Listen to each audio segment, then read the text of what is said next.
original Aashiqui અલ્યા આ તો નથી કોઈ ફેક ગાડી ના કહેવાય કોને ઘોડો કહેવાય બ્લેક ઘોડો બ્લેક હવે નહીં આવે નંબર તારો તું હટ વેટિંગ માં બેસ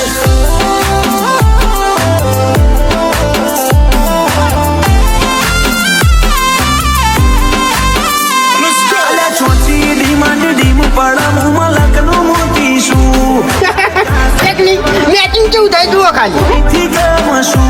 ચોથી ડિમાન્ડ ડીમ પડ મલકનું મોતીશું લાય કાત લેવલ વાળી ચોમું કોઈથી ગમશું મારી છેટલી આશિકી તું જોઈ લે મારું રિશેર એકલે ઊભું કર્યું સામ્રાજ્ય